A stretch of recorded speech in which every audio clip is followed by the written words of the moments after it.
बाजीगर मैं बाजीगर दिल वालों का मैं दिलबर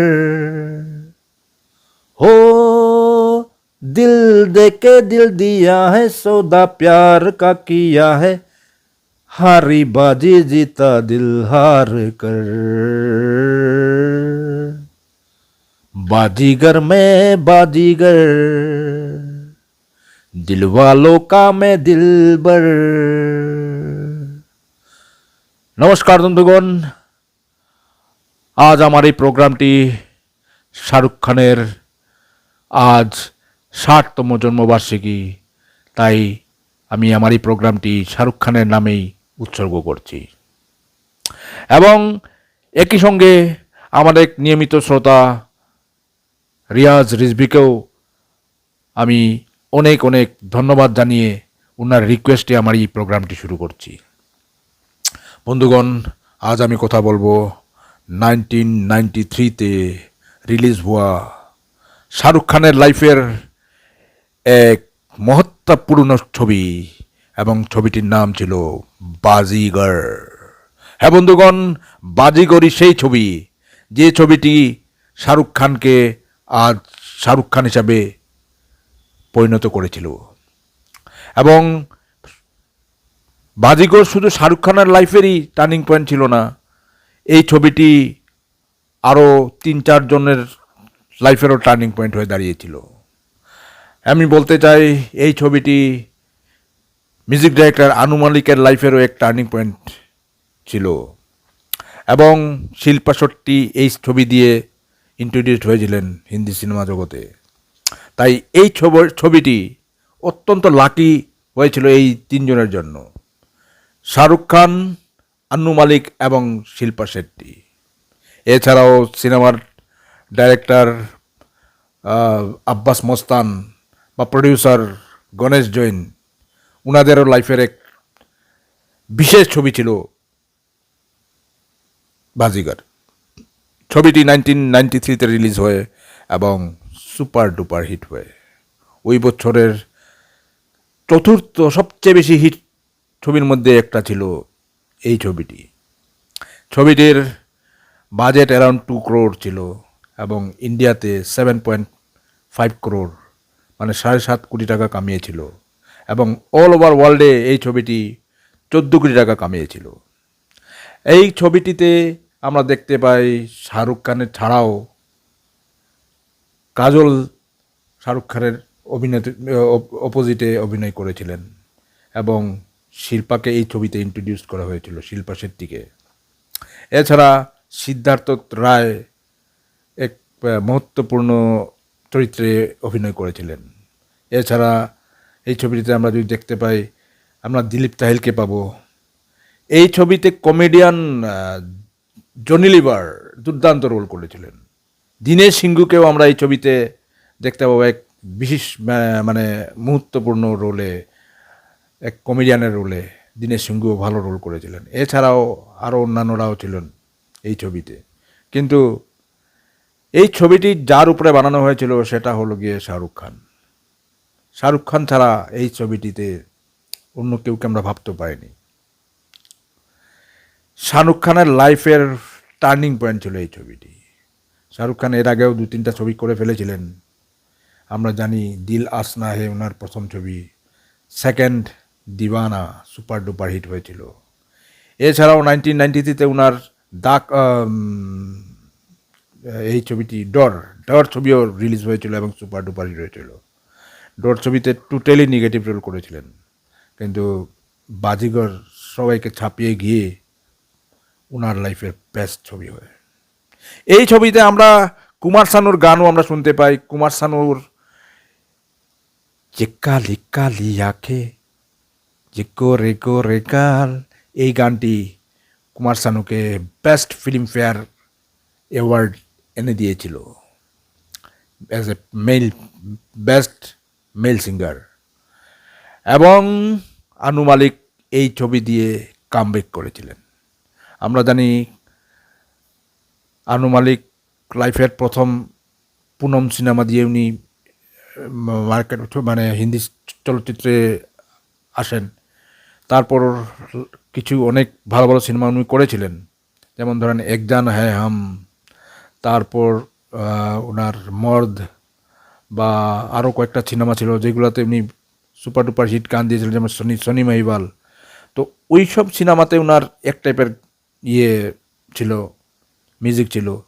আমরা জানি ইভেন আন্নু মালিক নিজেই বলেছেন যে উনার লাইফের দুটা ফেজ এসেছিল, এবং প্রথম ফেজটা ছিল যখন উনি সনি মহিবাল বা মর্দ ওই সব টাইপের সিনেমাতে মিউজিক দিয়েছিলেন।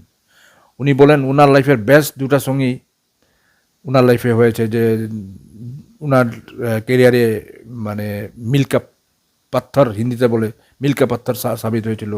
সেটা হলো গিয়ে সনি মহিবালের সোনি মেরি সোনি সোনি ও नहीं कोई हो नहीं सोनी रब से ज्यादा तेरा याद करता हूँ रब मुझे মাফ করে, এই গানটা।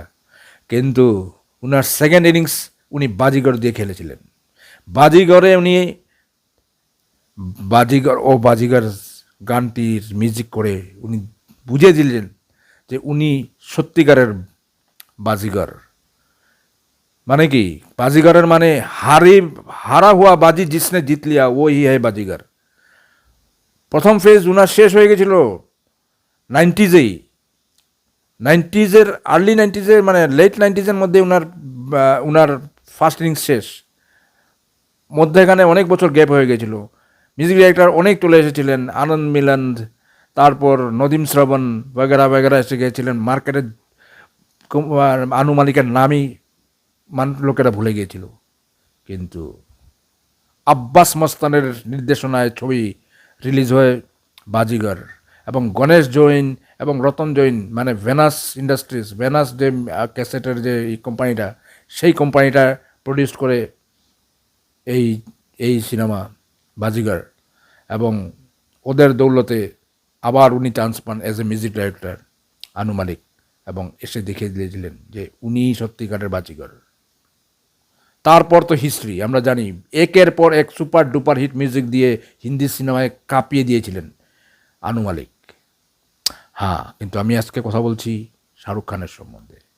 শাহরুখ খান লাইফের প্রথম দিকে ছোটো মোটো রোল করে টিভিতে ছোটো ছোটো রোল করেছিলেন। যেমন ধরেন একটা ফৌজি নামে একটা সিরিয়াল ছিল, ওই ছবিতে উনি DD1-এর, তখন DD1 ছিল, DD1-এর এক ফৌজি সিরিয়ালে অভিজিৎ নামের একটা ক্যারেক্টার করে ও দর্শকের মন জিতে ফেলেছিলেন।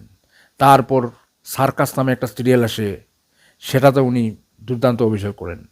এরপর হেমা মালিনী উনাকে প্রথম অ্যাজ এ হিরো চান্স দিয়েছিলেন দিল আসনা হয় ছবিতে, যে ছবিতে আমাদের মিঠুন চক্রবর্তীও ছিলেন, জিতেন্দ্রও ছিলেন। অপোজিটে শাহরুখ খানের অপোজিটে দিব্যা ভারতী ওই ছবিতে লঞ্চ হয়েছিল। দুজনেরই প্রথম ছবি ছিল। তারপর তো দিবানা দিয়ে ধামাকা করে হিন্দি ইন্ডাস্ট্রিতে শাহরুখ খান এন্ট্রি মারেন। আর তারপর বাজিগর। ডরও অত্যন্ত ভালো হয়েছিল, কিন্তু ডোর থেকেও বেশি বাজিগরের প্রশংসা হয়েছিল, কারণ ওইটা সুপার ডুপার হিট হয়েছিল ওই বছর। আমরা যদি ভালোটিকে দেখি তাহলে আমরা দেখতে পাবো যে 1993-তে যে ছবিটি সবচেয়ে বেশি হিট হয়েছিল, মানে ওয়ান অফ দ্য মানে সবচেয়ে বেশি আর্নিং ছবির মধ্যে একটা ছিল এই ছবি বাজিগর। আর এই ছবিতে আমরা আরও ভালো মানে রোলে আমরা দেখেছি আমরা কাজলও তখন নতুন এসেছিলেন। ওনার 92-তেই প্রথম ছবি রিলিজ হয়, বলুন কি ফার্স্ট ছবিটা ওনার প্রথমেই রিলিজ হয়। তারপর 93-তে ওর এই ছবিটা রিলিজ হয়। শিল্পা শেট্টি এটা প্রথম ছবি ছিল, ফার্স্ট। যাই হোক, ছবিটা দুর্দান্ত ছিল, ছবির গানও দুর্দান্ত ছিল। গানে আমরা কুমার শানুকে যেরকম দেখতে পেয়েছি, তেমনি বিনোদ রাঠারও একটা গান ছিল, বিনোদ রাঠার 1-2টা গান ছিল। তারপর আলকা ইয়াগনিকের গলায় গান ছিল। বিনোদ রাঠার একটা গান খুব সুন্দর ছিল, যেটা বিনোদ রাঠাকে এই সিনেমাতে অ্যাক্টিং করতেও দেখা গিয়েছিল এই গানটাতে। গানটা ছিল छुपाना भी नहीं आता, जताना भी नहीं आता, हमें तुमसे मुहब्बत है, बताना भी नहीं आता। এই ছবিটা এই গানটা, এবং এই গানটাতে আমরা সিদ্ধার্থ রায়কে আমরা দেখতে পাই, যে ছবিটিতে কাজলের মানে কাজলকে মনে মনে ভালোবাসতো, কিন্তু মুখ দিয়েও বলতে পারেনি। পরদিকে অবশ্য ও বুঝতে পেরে গেছিল যে কাজল শাহরুখ খানকেই ভালোবাসে, তো তারপরে এই ক্যারেক্টারটা আর দেখানো হয় না ছবিটাতে। ছবিটি একটা সাসপেন্স থ্রিলার হিসাবে বানানো হয়েছিল, ইংলিশ ছবি থেকে মোটামুটি ইন্সপায়ার ছিল, এবং এই ছবিটা আব্বাস মস্তানের সেকেন্ড ছবি ছিল। আব্বাস মস্তানের প্রথম ছবি ছিল খিলাড়ি। খিলাড়ির সফলতার পর আব্বাস মস্তানকে এই ছবিটিতে চান্স দিয়েছিলেন রতন সেন, এবং আব্বাস মস্তান প্রথম এই ছবিটিতে অক্ষয় কুমারকে নিতে চেয়েছিলেন, কিন্তু অক্ষয় কুমার তখন নতুন ছিল, তাই অক্ষয় কুমার এই ছবিটিতে নেগেটিভ রোল করতে চায়নি। এরপর আরও অন্যান্য অনেক হিরোকে অ্যাপ্রোচ করা হয়েছিল, কিন্তু কেউই এই রিস্ক নিতে চায়নি যে প্রথম নেগেটিভ রোল করবে, এবং তারপরে এটা শাহরুখ খানের কাছে চলে আসে, এবং শাহরুখ খানই কিং খান ফাটিয়ে দিয়েছিল। তো বন্ধুগণ, আজ আমি আমার প্রোগ্রাম এখানে শেষ করছি। আগামী পর্বে আপনাদের সঙ্গে আবার দেখা হবে। আমাকে আজ আজ্ঞা দিন। গুড নাইট, শুভরাত্রি, খুদা হাফিজ।